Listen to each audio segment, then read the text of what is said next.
with what exactly happened there in Wayanad. We have a graphic depiction or a representation of how exactly this whole thing played out. Remember, there were two cloudbursts within the span of about 3.5 hours.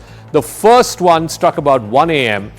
Essentially what happened was, in the span of those 3 hours or so, there was massive rain. There was almost 400 millimeters of rain through 24 hours. But just in that space of 4 hours, between 1 a.m. and about 4:30 in the early morning hours of Tuesday morning, there was somewhere to the tune of 298 millimeters just in that span of 4 or 5 hours. That was because of two cloudbursts, one that happened 1 o'clock in the morning and one that happened at 4 a.m. in the morning. The first cloudburst that happened in Melpadi, which is at the top of the hill, and then the first landslide was about an hour or so after that. So the top portion of the hill, which is a bald portion, there's hardly any vegetation in that top portion of the hill. That was the first to collapse because it was directly under this cloudburst that happened at 1 a.m. So at about 1 hour after that, the land there, the rocks there, the soil there completely gave way. So the top part of the hill completely collapsed within the first hour or so. The people who were living at the upper reaches of this hill, obviously a lot of them perished, but a lot of them also, because of this smaller cloudburst, they ran from the top of the hill to the center part of the hill. The second landslide and the second cloudburst happened at 4:10. This was not at the top part of the hill, this was at the middle part of the hill, where already there was population, already there were settled populations, and more importantly, there were people who escaped from the first landslide and cloudburst who had moved to the central part of the hill. So they were struck. This was an even bigger cloudburst and an even bigger landslide that was followed up at 4:10 a.m. So what really happened there was two landslides within the space of about 3 to 4 hours. The first one, like I said, happened in a place called Melpadi. We've seen a landslide, a similar incident that happened 5 years ago in 2019, although the number of casualties were much less, certainly not the scale that we're seeing now. Melpadi was the first cloudburst and landslide, and then subsequently it came down to a place called Churalmala. Churalmala literally translates into a hill of bamboo trees or short bamboo trees. So Melpadi was where it first struck the cloudburst, and then subsequently it came down the hill.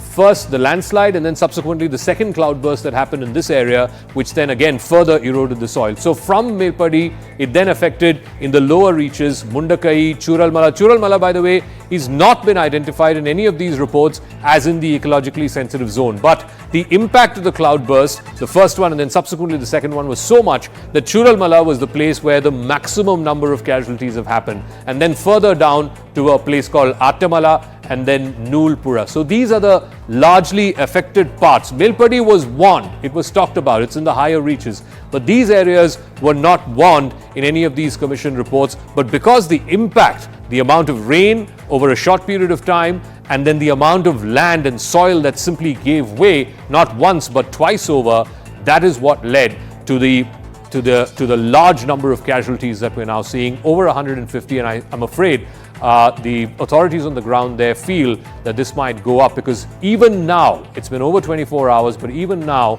more than 100 people are still to be accounted for. So it's been more than 24 hours since these deadly landslides happened in that part of Wayanad. My colleague Harish Upadhyay is there on the ground. He's gone to the hospital, where it's a completely, a very, very disastrous scene where people are still looking for their loved ones to try and see if they're alive, they're dead, whether the dead bodies can be identified, whether they're in a position to be identified.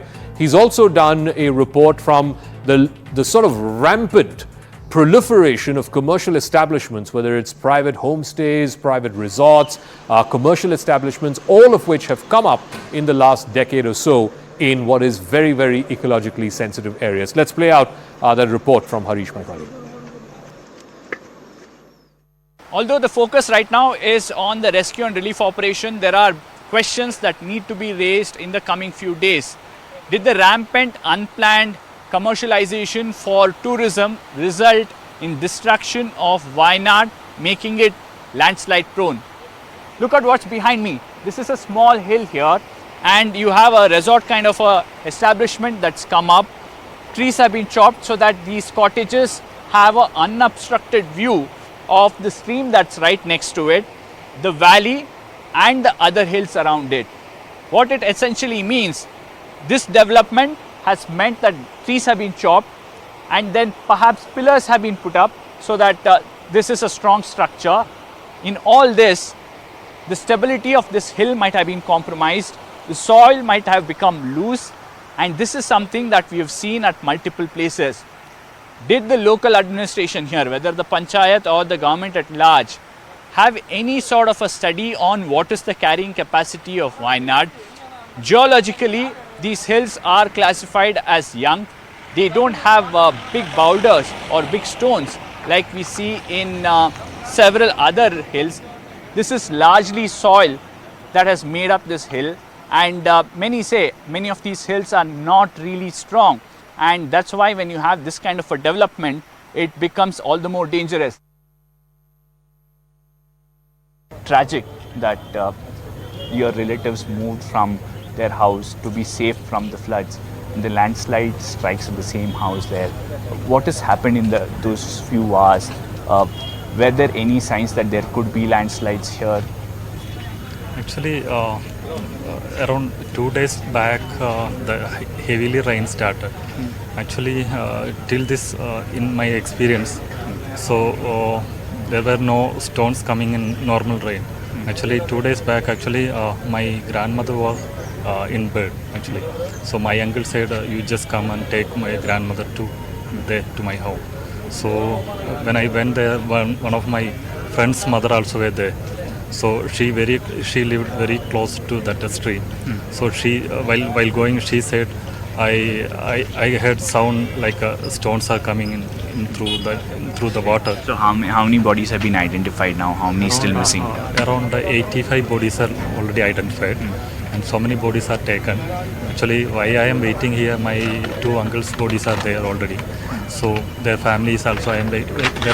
There are 30 bodies coming from Nalambur.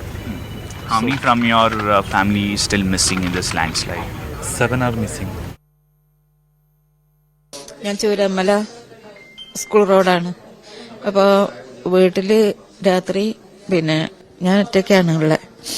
പിന്നെ കട്ടിലൊക്കെ ഒരു കുലുക്കം കണ്ട്, പിന്നെ ഭയങ്കരമായ ശബ്ദം, പിന്നെ ഭയങ്കര smell അതൊക്കെ ഉണ്ടായിരുന്നു. പിന്നെ കുറച്ച് കഴിഞ്ഞപ്പോൾ പിന്നെ എല്ലാവർക്കും ഫോൺ ചെയ്തു. ആരും ഫോൺ എടുക്കുന്നില്ല, അടുത്തുള്ളവരൊക്കെ. അപ്പോൾ വീടുകളൊക്കെ പോയി, എൻ്റെ വീടൊക്കെ പോയി. പിന്നെ എനിക്ക് കുടുംബങ്ങളുള്ളതൊക്കെ മുണ്ടക്കൈയാണ്. എല്ലാവരും പോയി. ഇതിൽ 2 ആളെ കിട്ടിയപ്പോൾ, ബാക്കിയുള്ളവരെയൊന്നും കിട്ടിയില്ല. 6-7 പേരൊന്നും കിട്ടിയിട്ടില്ല. അപ്പോൾ ഇനിയിപ്പോൾ വീടുമില്ല, സ്ഥലവുമില്ല, ജോലിക്കൊന്നും പോയിട്ടും ജീവിക്കാനുള്ള കഴിവുമില്ല.